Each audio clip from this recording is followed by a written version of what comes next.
Cinema பொறுத்தவரை நம்ம காலேஜ்ல ஸ்கூல்ல படிக்கிற மாதிரி ஃப்ரெண்ட்ஸுங்கிறதுக்கு நான் அவ்வளோ லக்கி இல்லை. நான் எப்பவுமே அக்வென்டன்ஸ் தான். பழகுற டைம்ல எல்லாரும் நல்லா பழகுவோம். சினிமா முடிஞ்ச பிறகு அடுத்த சினிமாவுக்கு போயிடுவோம். அங்கே இருக்கிற டைரக்டர், டெக்னீஷியன்ஸ், ஆர்டிஸ்ட் பழகுறோம். அதுக்கப்புறம் அடுத்த படம் இப்படி தான் போயிட்டு இருக்கே தவிர, இந்த சக்ஸஸாக இருக்கும்போது நிறைய பேர், சக்ஸஸாக இல்லைன்னா நிறைய பேர். நான் எப்பவுமே கொஞ்சம் உள்ளே போய் அதை அனுபவிச்சு அதெல்லாம் இல்லை. நம்ம எப்பவுமே ஹாப்பியாக இருப்போம். டெஃபினட்டாக வெற்றி தோல்வி மைண்டுக்கு எதுவுமே எடுத்துக்க மாட்டோம். படம் ஹிட் ஆனாலும் தேங்க் காட், படம் ஃப்ளாப் ஆனால் என்ன பண்ணணும், அடுத்தது எப்படி மிஸ் ஆச்சு, அதுக்கு என்ன கரெக்ட் பண்ணணுங்கிறது போனால் தான் நம்ம அதுலேருந்து வெளியே வர முடியும். இந்த படம் முடிஞ்சது ஏஜிஎஸ் பர்மிஷனோட, வெங்கட் பிரபு அவர்களோட பர்மிஷனோட. இந்த படத்தை பற்றி டீட்டெயிலாக உங்களோடவே நான் பேச தயாராக இருக்கேன். இப்போ அந்த படத்தை பற்றி பேசக்கூடாது, அதனால பேச விரும்பல.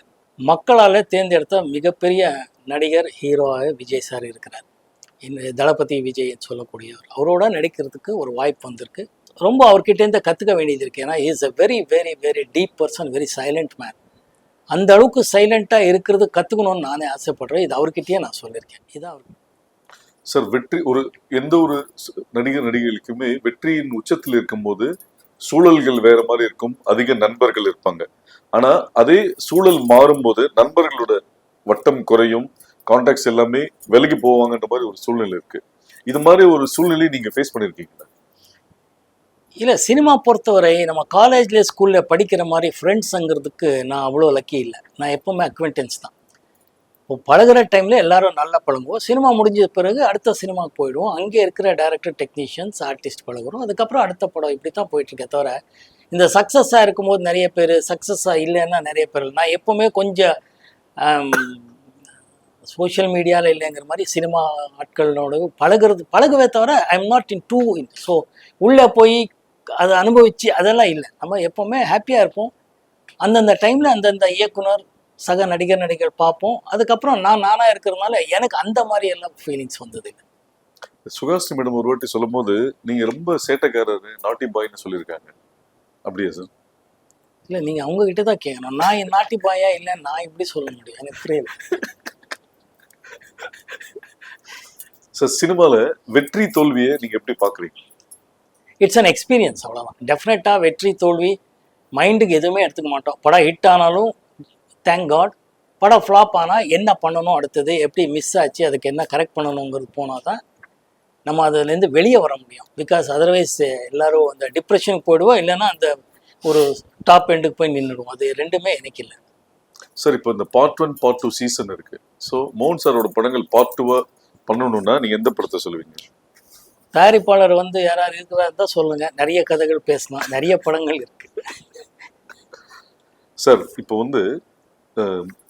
ஆரம்ப கட்டத்தில் கோகிலா, மூடு பண்ணி, இது மாதிரில ஒரு சின்ன சின்ன விஷயங்கள், விதியில நெகட்டிவ் ஆன விஷயங்கள், எல்லா டைப் கேரக்டர்ஸும் இதுதான் பண்ணுவேன்னு இல்லாம பல்வேறு விஷயங்கள் பண்ணியிருக்கும் போது எதிர்நாயகனாகவும் 100வது நாள்ல பண்ணியிருக்கீங்க.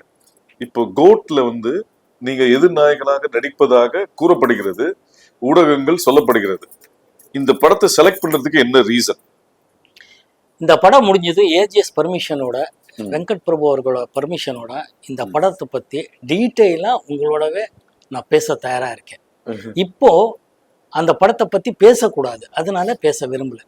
ஓகே சார், அதாவது 80ஸ்ல மிகப்பெரிய ஹீரோ மோகன், 2024ல விஜய் சார் பெரிய ஹீரோ. இந்த காம்பினேஷன் எப்படி பார்க்குறீங்க? மக்களால் தேர்ந்தெடுத்த மிகப்பெரிய நடிகர், ஹீரோவாக விஜய் சார் இருக்கிறார். தளபதி விஜய் சொல்லக்கூடியவர். அவரோட நடிக்கிறதுக்கு ஒரு வாய்ப்பு வந்திருக்கு. Thanks to Venkat Prabhu, AGS. அவர் ரொம்ப அவர்கிட்டேருந்து கற்றுக்க வேண்டியது இருக்குது. ஏன்னா is a very very very deep person, very silent man. அந்த அளவுக்கு சைலண்ட்டாக இருக்கிறது கற்றுக்கணும்னு நானே ஆசைப்படுறேன். இது அவர்கிட்டயே நான் சொல்லியிருக்கேன். இதான் அவர்கிட்ட நான் ரொம்ப சிறப்பாக இருக்கிற ஒரு அம்சமாக நான் நினைக்கிறேன். எதுவாக இருந்தாலும் அவர் அவ்வளோ டீப்பாக சைலண்ட்டாக உட்காந்து எல்லாமே அப்சர்வ் பண்ணிட்டு இருப்பார் தவிர, அது எனக்கு ரொம்ப பிடிச்ச விஷயமா இருக்குது. ஸோ அதை அவர்கிட்ட இருந்து கற்றுக்கணும்னு ஆசைப்படுறேன். ஒரு நடிகனா எதை ரொம்ப மிஸ் பண்ணுறதா நினைக்கிறீங்க? என்ன மிஸ் பண்ணுற மாதிரி எனக்கு தெரியல. நடிப்பும் ஒரு தொழில் ரீதியாக வரும். நடிச்சுட்டு வீட்டுக்கு போகிறோம், கார் ஏறினதும் ஃபேமிலி மேன் இல்லை ஃப்ரெண்டாக ஒரு எல்லாத்தையும் பேசுவோம் தவிர பெருசாக ஃபீலிங்குங்கிறது. நல்ல படம் கொடுக்கும்போதோ தோல்வி படம் கொடுக்கும்போது அந்த டைமில் தான் ஒரு எக்ஸ்பீரியன்ஸாக வரும். அதுக்கு தேங்க் காட் சொல்லி அதுக்கு அடுத்த கட்டத்துக்கு போகிறது தான் நமக்கு கரெக்டாக இருக்கும்.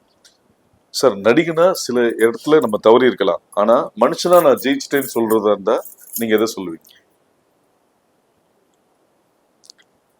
மனுஷனா ஜெயிச்சிட்டு முயற்சி பண்ணிட்டு இருக்கேன், மனுஷனா வாழணும்னு ஆசைப்பட்டுட்டு இருக்கேன், அவ்வளவுதான் நான் சொல்ல முடியும். தவிர ஜெயிச்சிட்டேங்கிறது இல்லை. மனுஷனா வாழணும்னு ஆசைப்படுறேன், அதுதான் உண்மையான விஷயம். சார் இந்த காலகட்டத்துல படம் நல்லா இருக்கா இல்லையான்றதை விட எந்த ஹீரோ ஆக்ட் பண்ணியிருக்காங்கன்ற பாக்குறதா ஒரு விஷயங்கள், ஸ்டார் வேல்யூன்ற ஒரு விஷயங்கள் இப்ப ரொம்ப ஜாஸ்தி ஆகிட்டு இருக்கு. ஸோ அது ஒரு ஸ்டாரா நீங்க இதை எப்படி பாக்குறீங்க? இல்லை, இது இது ஒரு உண்மை, எல்லாருக்கும் தெரிஞ்ச விஷயத்த நான் சொல்ல விரும்புகிறேன். தியாகராஜ பாகவதர் காலத்துல இருந்து இன்னைக்கு வரைக்கும் இருக்கிற ஒரு உண்மை என்னன்னா, படம் தான் எப்பவுமே நிர்ணயிக்கப்படுது. ஒவ்வொரு வெள்ளிக்கிழமை படம் ஹிட் ஆனால் அந்த படத்தோட தயாரிப்பாளர், இயக்குனர், நடிகருக்கு ஒரு ஸ்டார் வேல்யூ. படம் ஃப்ளாப் ஆனால் அவங்க சரிவு இருக்கும். ஸோ படம் எப்போவுமே டிசைட் ஃபேக்டருங்கன்னு நான் நினைக்கிறேன். ஒரு படம் நல்ல படமாக எடுக்கிறதுக்கு முயற்சி பண்ணணுங்கிறது மட்டும் தவிர, ஸ்டார் வேல்யூ படம் ஓடினா ஸ்டார் வேல்யூ, படம் ஓடலைன்னா ஸ்டார் வேல்யூ இல்லை. அதனால படம் எப்படி, கதை எப்படி, இயக்குனர் எப்படிங்கிறது பார்த்து உள்ளே பூந்தால் நம்ம ஜெயிக்கிறதுக்கு வாய்ப்புகள் அதிகம்னு நான் நினைக்கிறேன். ஏன்னா every Friday it fluctuate. So flop success பற்றியே எனக்கு மார்க்கெட் வந்துச்சு, மார்க்கெட் இல்லைங்கிறது அப்பவும் அந்த எண்ணங்கள் பெருசாக இல்லை, இப்பவும் இல்லை. நல்ல கதை நல்லா இருந்தால் அந்த படம் ஹிட் ஆனால் நமக்கு ஒரு வேல்யூ, அந்த படம் ஹிட் ஆகலைன்னா எங்களுக்கு வேல்யூ இல்லை. இது எல்லா டைரக்டர்களுக்கும், எல்லா டிஸ்ட்ரிபியூட்டருக்கும், எல்லா எக்ஸிபியூட்டர்ஸ்க்கும், எல்லா ப்ரொடியூசர்ஸ்க்கும் தெரிஞ்ச ஒரு உண்மை தான். நடிகர்களுக்கும், நடிகைகளுக்கும், டெக்னீஷியன்ஸ் எல்லாருக்கும் தெரியும்.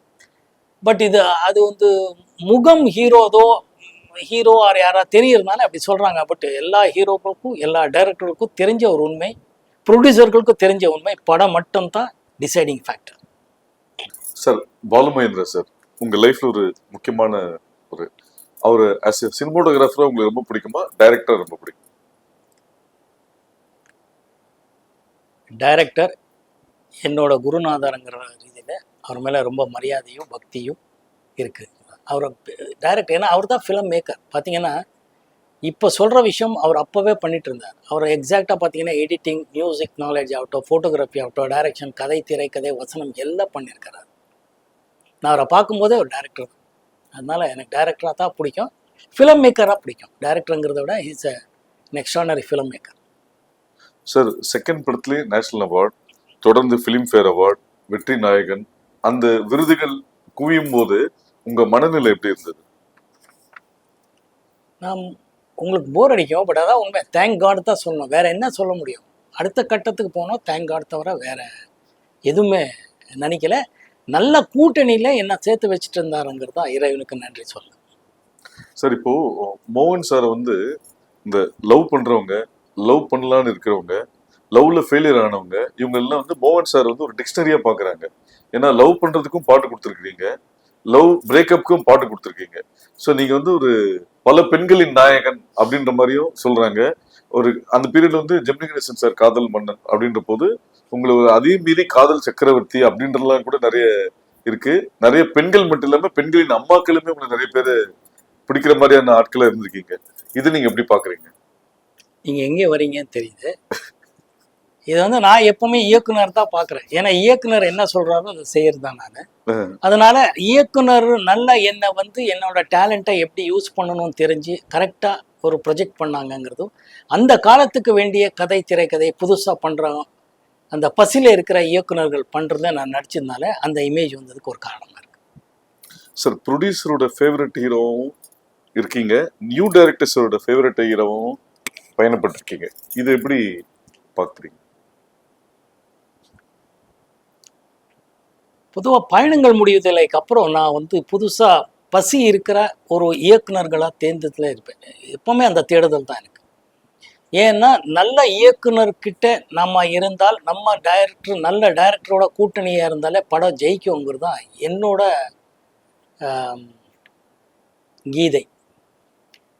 ஏன்னா அவர் பசி இருக்கும்போது எக்ஸ்ட்ரா நிறையா புதுசாக பண்ணுவாங்க, அந்தந்த காலத்தின் கட்டாயம். ஸோ பயணங்கள் முடிதலை ரொம்ப பெரிய ஹிட் ஆனதும் மார்க்கெட் எனக்காக உருவாகுச்சுன்னும் போது என் படம், என் மேட்டர், நான் நடிக்கிறேன்னா நல்ல வரவேற்பு எல்லா டிஸ்ட்ரிபியூட்டர், மீடியேட்டர்ஸ்லேருந்து இருக்குன்னும் போது புதுசாக வரக்கூடிய நல்ல நல்ல டேலண்ட்டை டேப் பண்ணுறி அவங்கள ஒரு 10 பேர் பார்ப்பேன்னா அதில் 1-2 பேர் இவங்க நல்லா பண்ணுறாங்கன்னு என் மனசுக்கு தோணும் போது அவங்களோட ட்ராவல் பண்ணும்போது நிறைய படங்கள் ஜெயிச்சிருக்கு. ஸோ அந்த மாதிரி விஷயங்களில் அவங்களெல்லாம் அறிமுகமாகிறதுக்கு நானும் ஒரு காரணமாக இருக்கேங்கிறது ரொம்ப பெருமையாக இருக்குது.